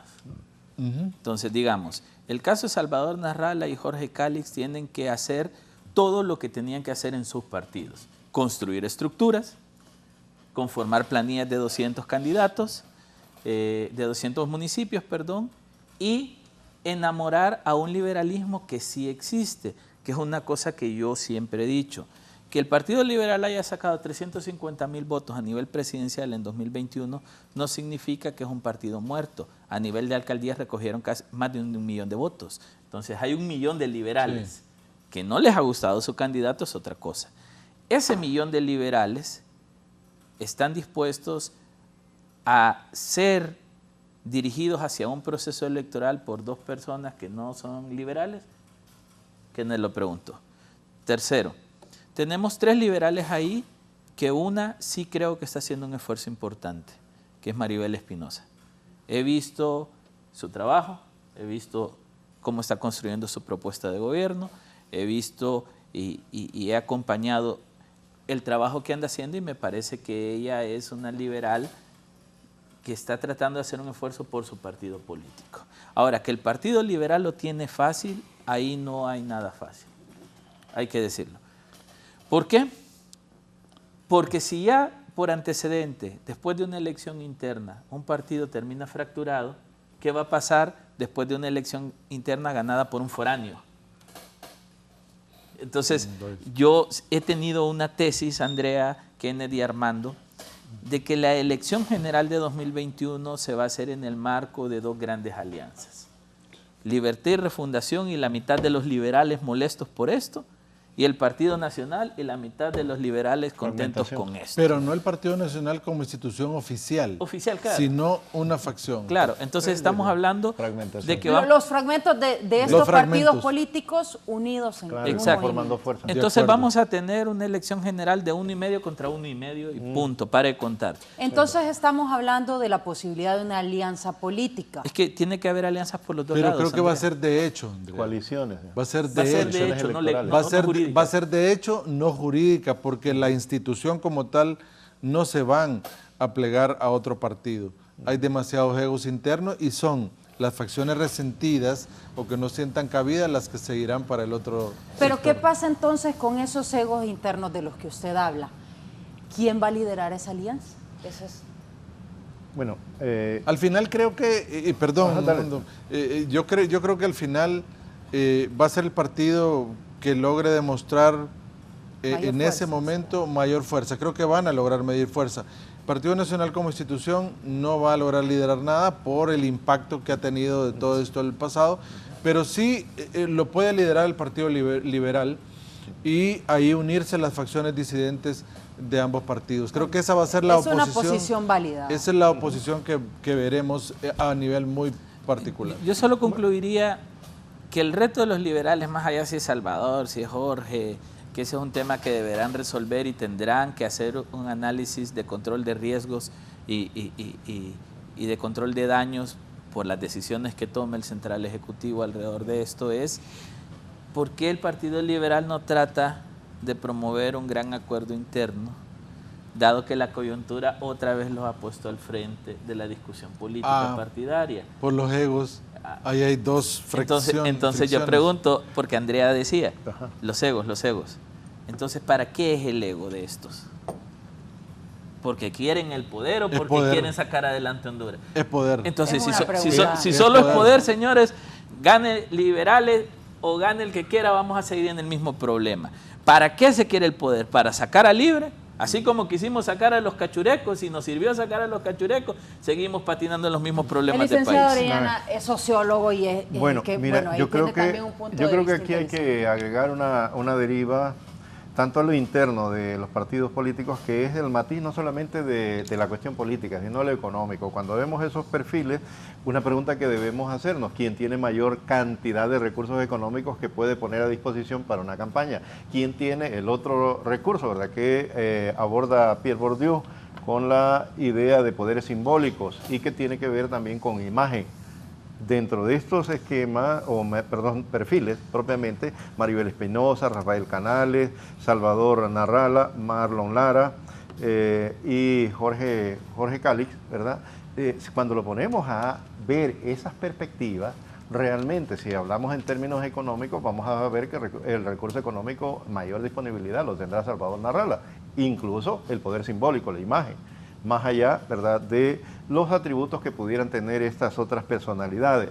Y cuando aquí se menciona, por ejemplo, que detrás de la campaña de Salvador Narrala, por ejemplo, está ya presente uno de los asesores de Bukele, que se ha mencionado, ¿verdad? Y eso significa un recurso adicional. Entonces, pero luego de esto, ¿por qué? ¿Por qué el Partido Liberal retomar esa fuerza? Hay que ver también otros actores que a veces no los incluimos en el escenario. Y yo sé que esto no va a gustar un poco, pero sí hay actores externos, ¿verdad? Cuando nosotros vimos alrededor de inicios del año pasado reuniones de alcaldes nacionalistas, Salvador Narrala reuniéndose en Miami, ¿verdad? Fotografías hay, existen algunas evidencias sobre eso, ¿verdad? De movimientos que se dieron para nuclear algo que se llamó el Vox. Y a eso vamos, hacia lo que está diciendo León, la posibilidad de que, si bien es cierto, se está haciendo una pausa en eso, a la larga van a ser dos bloques los que se van a confrontar. Pero aquí en el Partido Liberal también es interesante identificar elementos de orden ideológico. Probablemente esos egos van a pesar, yo estoy de acuerdo, ¿verdad? Y puede incluso producirse la ruptura antes de que se dé las elecciones de marzo, ¿verdad? Pero ello, pues obviamente va a dar lugar al posicionamiento y a la creación de ese actor colectivo que puede enfrentar al oficialismo y a otras facciones que pueden estar ahí, incluso partidos que nosotros todavía, si aceptamos la hipótesis de que los partidos, ¿verdad?, no están del todo agotados, y hay, por ejemplo, la posibilidad, ¿verdad?, que es muy limitada, pero ahí está el Pino, independientemente de lo que sea, ahí está una Democracia Cristiana, ahí está una UD, periférico. El PSH quedó sí, correcto. Y se tiene que recomponer. Correcto, y entonces esas fuerzas, ¿hacia dónde se van a unir? ¿Cuál es el imán más fuerte que las va a alar? Son, de acuerdo, son estructuras, vamos a darnos cuenta, pero en el imaginario colectivo también se juega, cuando hablo de esos actores externos, de que la imagen de fuerza está en la medida en que compones, ¿verdad?, esos grupos políticos, ya no simplemente la figura colectiva del partido, sino de coaliciones. Y esas coaliciones pueden ser simplemente electorales y no realmente un frente, como se ha pretendido plantear. Entonces yo creo que a eso hay que apostarle un poco más allá de este escenario, porque yo creo que Ana, por ejemplo, la esposa del expresidente Ana García, perdón, frente a Tito, al cual se le ha también deteriorado, ¿verdad? Además de que está deteriorado un poco físicamente, ¿verdad?, por salud o por otras causas que están ahí, también en términos morales por tachas de algunos actos que estuvo vinculado, pero esa expectativa realmente generará fuera del partido expectativas para votar, o realmente sobre el núcleo fuerte del partido que se ha venido abajo también, porque hay algunos oportunistas, hay que decirlo, hay oportunismo también en la militancia, no solamente en las élites, y ese oportunista dice: yo tengo una chamba, yo no voy a ir a votar porque no me voy a dar color porque me cortan la cabeza en el siguiente periodo. Incluso liberales, hay que decirlo, liberales están dentro de la estructura estatal y saben que si no está en el censo del partido oficialista, probablemente tengan dificultades, ¿sí o no? Abogado Madrid. Sí, no, de acuerdo. Y mire, y ya que entramos al Partido Nacional... ¿Quiere que pasemos? Si quieren, antes les voy a presentar una cita en donde el ingeniero Salvador Narrala se une al actual alcalde de Choluteca, Quintín Soriano, y anuncian plan Bukele para Honduras. Y les voy a preguntar brevemente su opinión sobre eso. Andrés.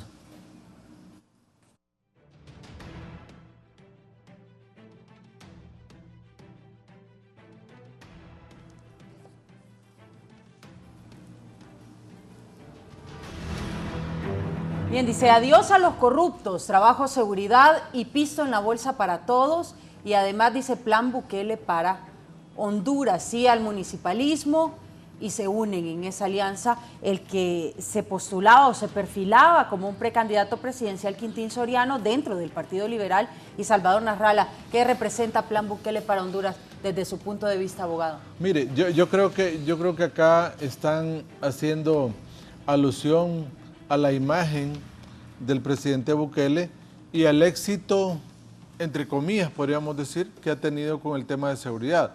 Porque ir a meter a todos a una cárcel sin un proceso judicial y violando los derechos humanos, no creo que sea un proceso exitoso, ¿verdad? O sea, realmente, además, El Salvador es un país del tamaño menor que Olancho, el doble de policías que Honduras, son situaciones totalmente diferentes y diametralmente opuestas. No se puede hablar de que usted va a venir a replicar un plan a un país donde las realidades son totalmente distintas. Pero yo creo que acá en este anuncio no estamos viendo propuesta. Eso no es propuesta, ¿verdad? Y es más, yo no sé cómo dice que plan Bukele para Honduras, porque va a haber pisto en la bolsa del hondureño, si el plan Bukele precisamente tiene un gran problema en El Salvador ahora. Todos los productos de la canasta básica están disparados. La economía está en un serio problema, tal es que él amenazó a los dueños de supermercados, pulperías, de que debían volver a poner los productos a la misma... Al mismo precio en que estaban, si no iban a ser por parte del gobierno intervenidos, supervisados, sancionados, etcétera. Entonces, perdón, creo que no es el mejor ejemplo, creo que no es la mejor forma, se está haciendo alusión, bueno, es que a un plan que no corresponde a la realidad nuestra. Además, el alcalde Soriano siempre se ha manifestado un fiel admirador de Bukele, ¿verdad? Siempre lo ha dicho.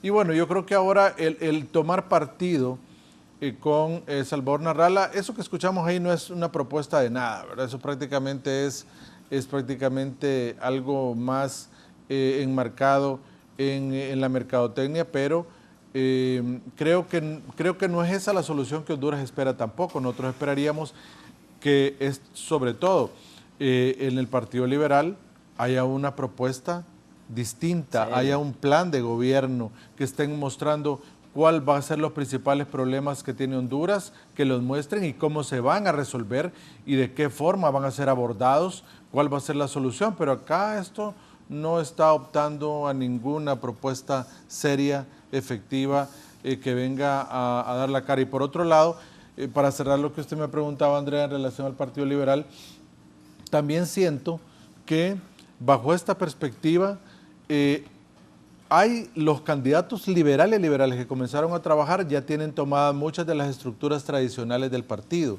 ya están en los diferentes departamentos comprometidos con ellos.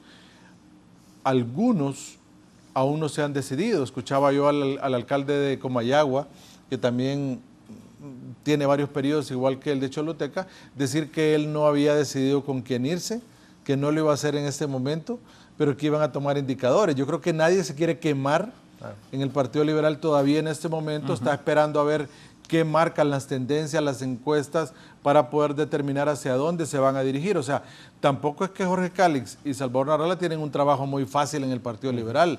Si no tienen a nadie que les cuide sus votos en las juntas receptoras de votos, prácticamente no están en nada, porque realmente las estructuras del partido ya tienen prácticamente una estructura definida, un sistema de trabajo, y realmente si no logran armar esas estructuras, prácticamente ya sabemos el resultado. Licenciado León, brevemente.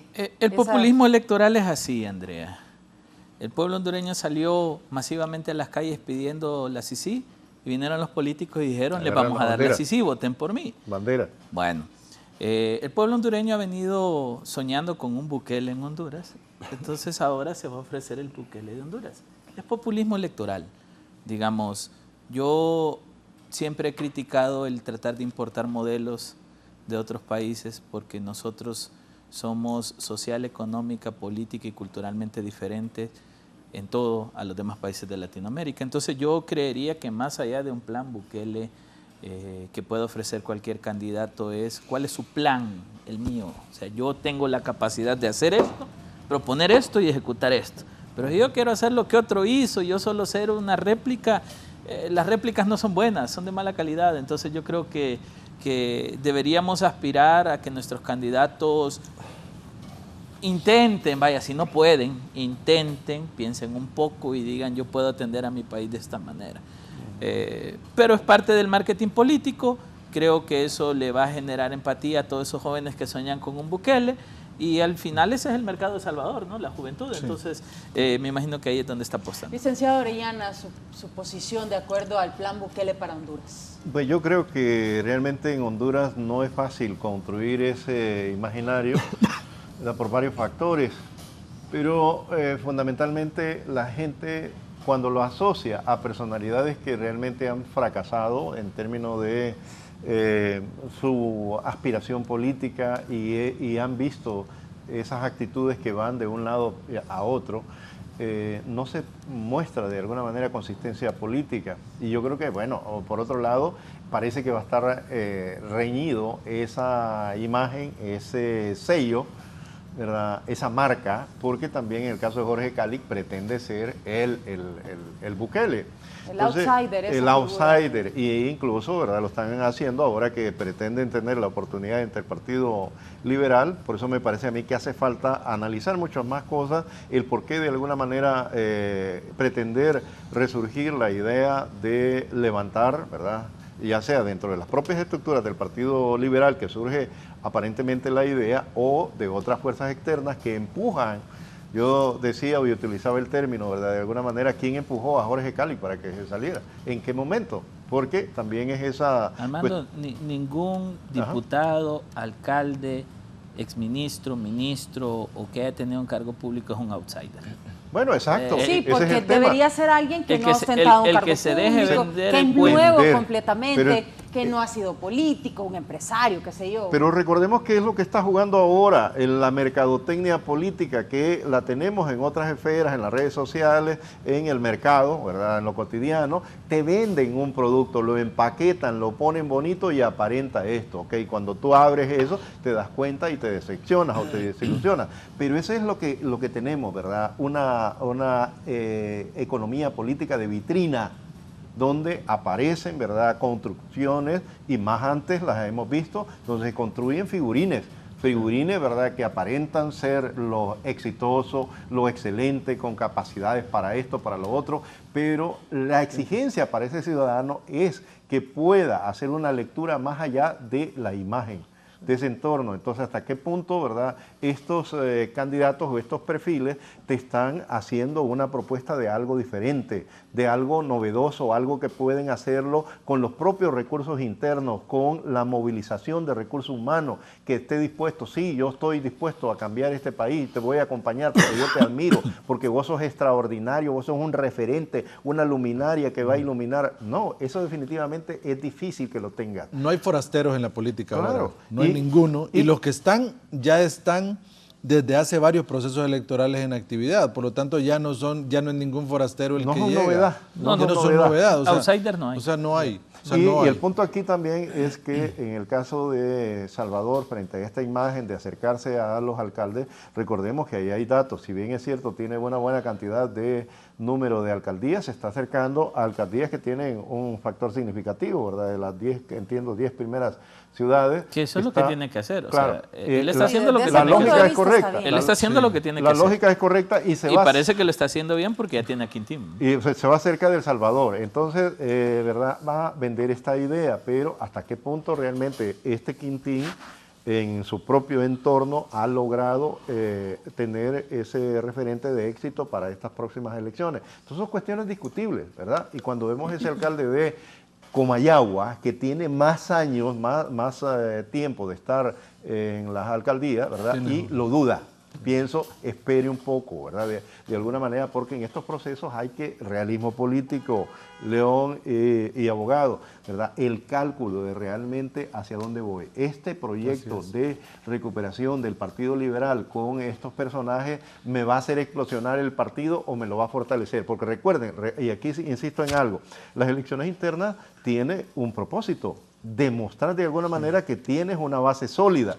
Y realmente, si eso se fragmenta antes del proceso electoral o genera fragmentación posterior, ¿va a ser una buena imagen para el Partido Liberal? Por eso es que muchos líderes no se quieren quemar ahora. Claro. Pero yo diría, este momento coyuntural del Partido Liberal, bien gestionado, les puede dar un buen rédito.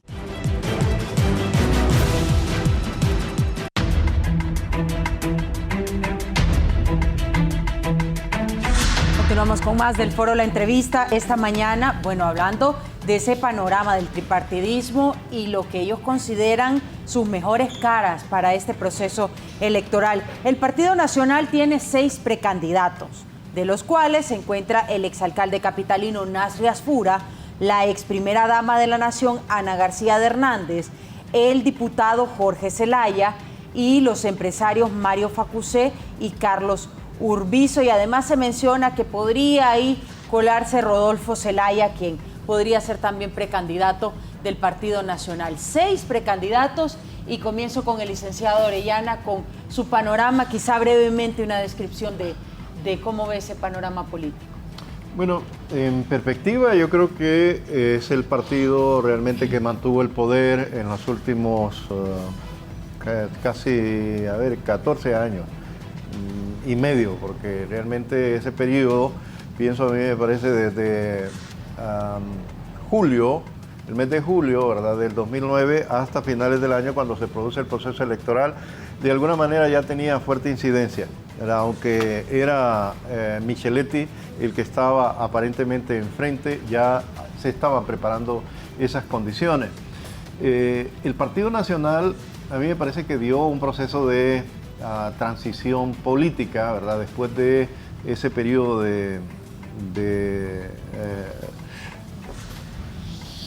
no estoy tan seguro, ¿verdad?, pero sí creo que en esencia hubo una ruptura entre Pepe Lobo y la estructura anterior que vino gobernando durante buen tiempo, que era alineada al liderazgo de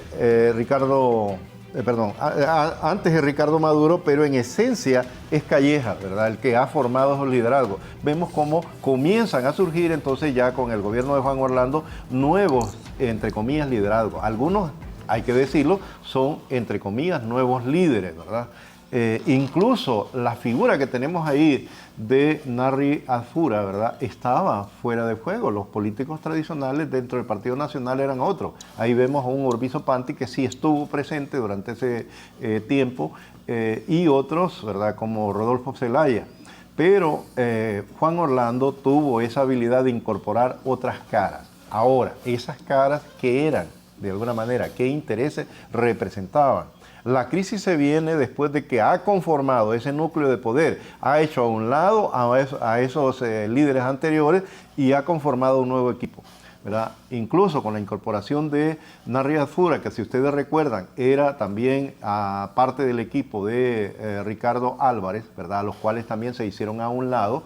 Vemos cómo lo promueven en la última elección para que sea él el candidato.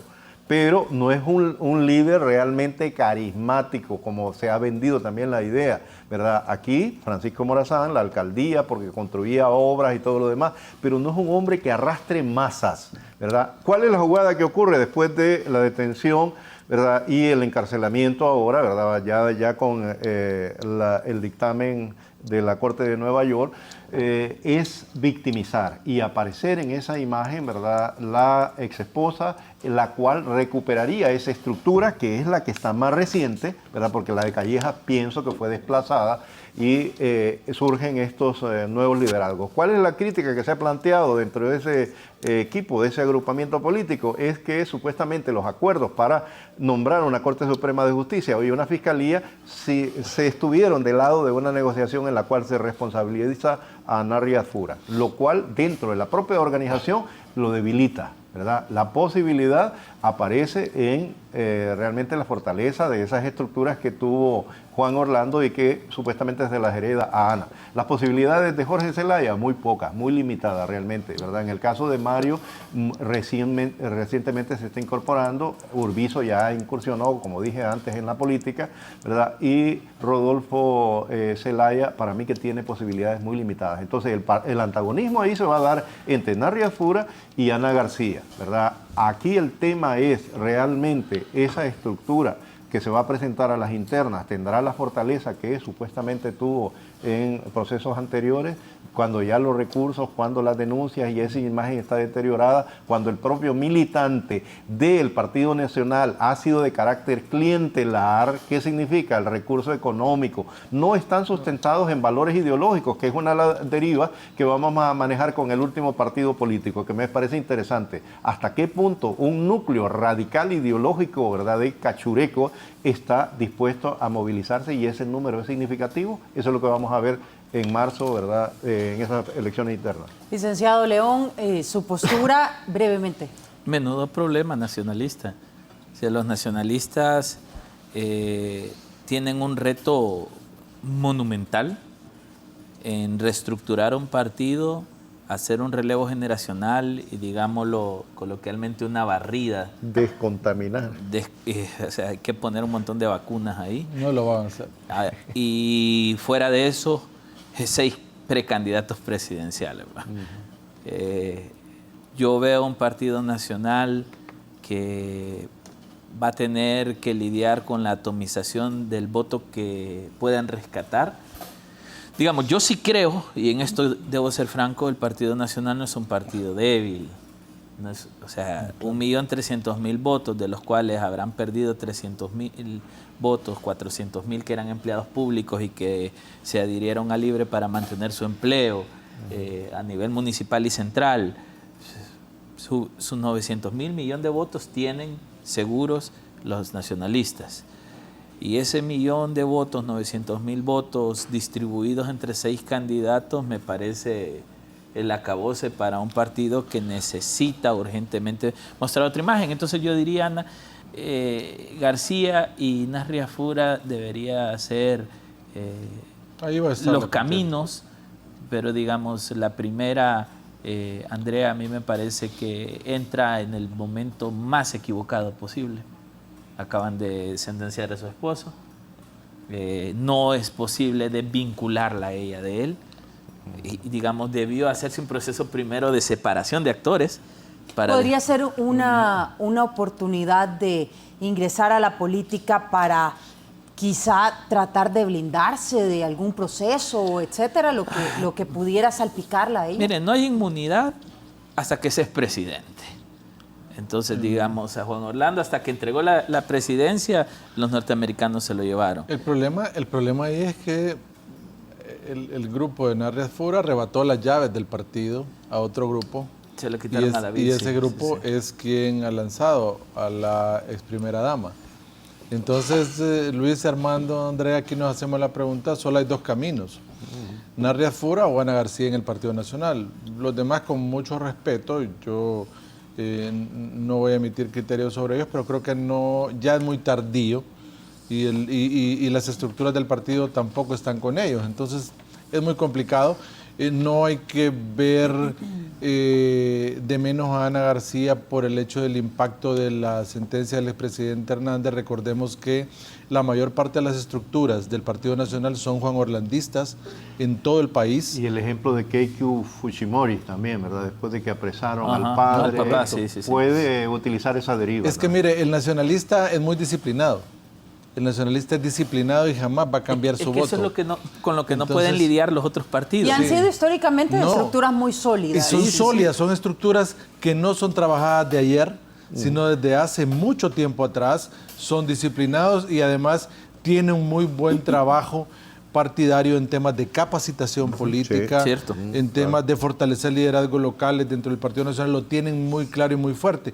Por eso es que digo que mucho de la estructura de Juan Orlandista está con Ana García y hay que ponerle ojo. Yo creo que no daría por sentado que Narria Fura va a ser el candidato. Realmente ahí tienen mucho trabajo ambos y el detalle es que, miren, las próximas elecciones acá a lo interno del Partido Nacional, bueno, cualquiera de los dos todavía pasa por un proceso en el cual deben depurar a lo interno. Por eso no creo que tenga opción el Partido Nacional de una candidatura presidencial fuerte con opciones en las próximas elecciones por todo el rastro que ha quedado en el pasado. Y sin duda alguna será un reto para el Partido Nacional recuperar la credibilidad y la confianza en la población hondureña. Vamos a presentarle ahora quiénes son los candidatos de Libertad y Refundación, partido de gobierno actualmente, el oficialismo respaldado por los movimientos populares, pero también con un panorama complejo.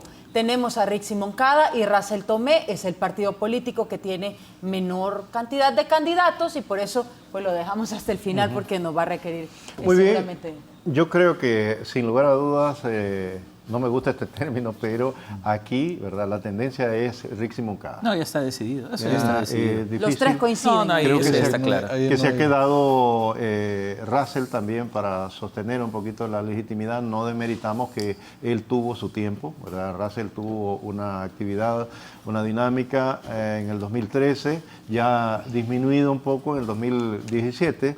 y en la última elección, bueno, no apareció. Entonces, me parece a mí que la línea, ¿verdad?, dentro del partido se fortalece en términos ideológicos, porque yo recuerdo, ¿verdad?, que el tema que decíamos también es la deriva de carácter ideológico. Hay menos segmentación también. Tiende a consolidarse incluso con la ida de Jorge Cali, ¿verdad?, correcto, que apostaba correcto. al discurso de derecha.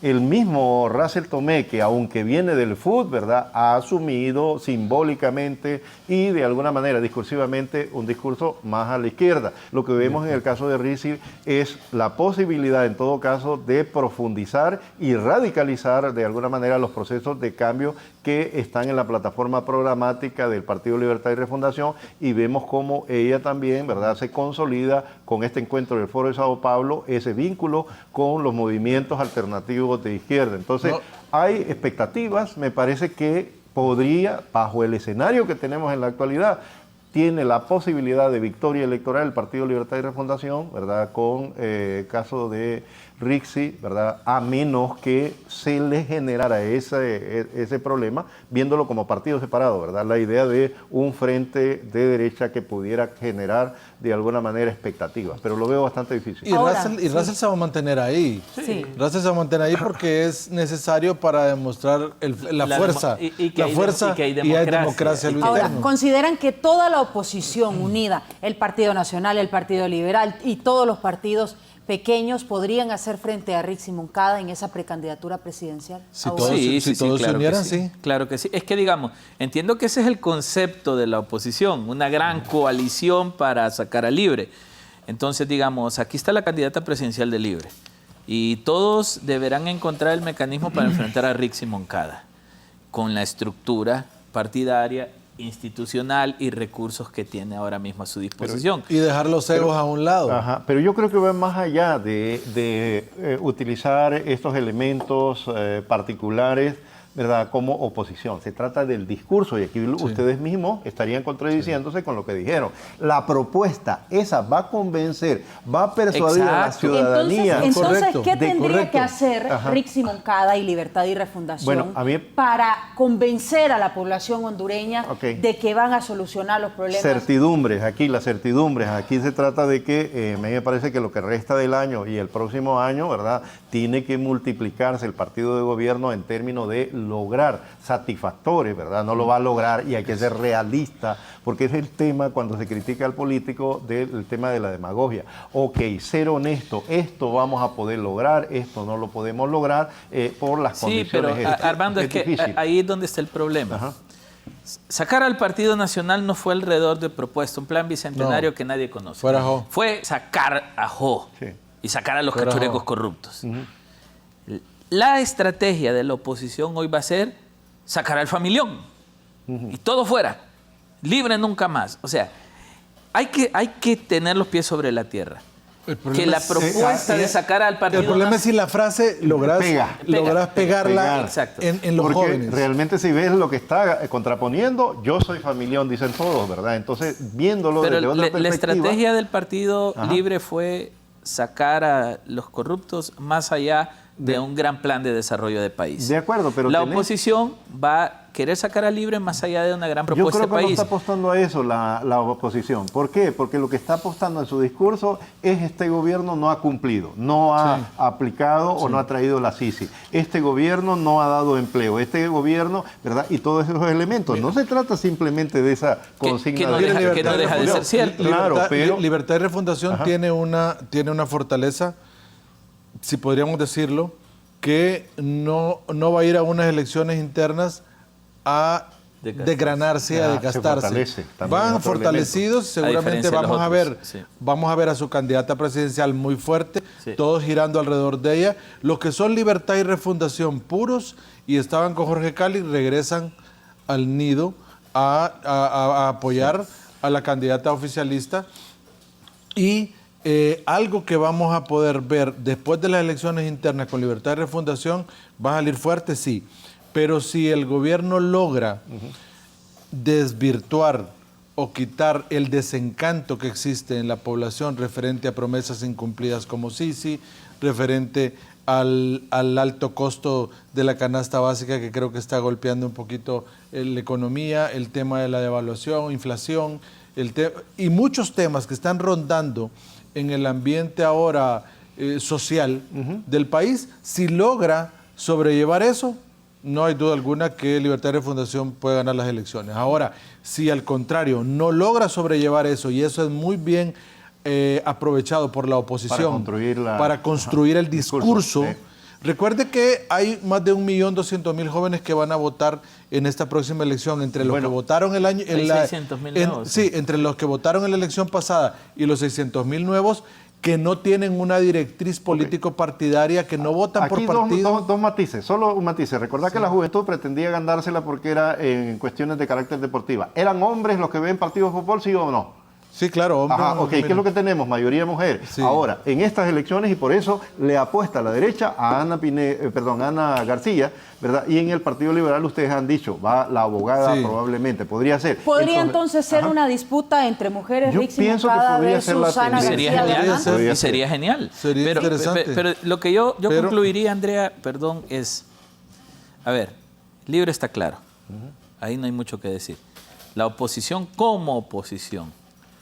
Dos partidos políticos de oposición fracturados. La salida de Salvador golpeó al PSH, que podía ser un comodín, y ahora hay que ver si sobrevive. Y entonces, digamos, ¿cómo en esa conjugación de internas evitar una crisis postelectoral en las primarias, evitar fractura, poder tener a sus mejores representantes y crear una coalición? El tiempo les da. Conflictividad va a haber. Sí. Hay que resolver los problemas postelectorales. Yo siento que a la oposición el tiempo se le agota. Pero Luis, correcto. Y ahí quizás elemental antes del cierre, Andrea. Sí, ya tenemos 3 minutos. Muy rápido, que la oposición tiene que demostrar si tiene la capacidad de dejar sus egos atrás, de construir con fortaleza una propuesta de país integral que puedan llevarle el paso a Libertad y Refundación y poder salir victorioso en la próxima elección. Si se unen, lo logran. Si los intereses particulares o de grupos privan, ya sabemos el resultado. Libertad y Refundación va a ganar las elecciones. Bueno, este es el panorama a 2 meses de la convocatoria para las elecciones primarias en Honduras. Y recuerden los políticos, esto no se trata de una lucha de ego, sino de una lucha por sacar adelante a la población hondureña, que al final es el bien común el que se busca. Nos despedimos del foro de la entrevista, agradezco a mis invitados de esta mañana, que tenga usted un buen día. Con permiso.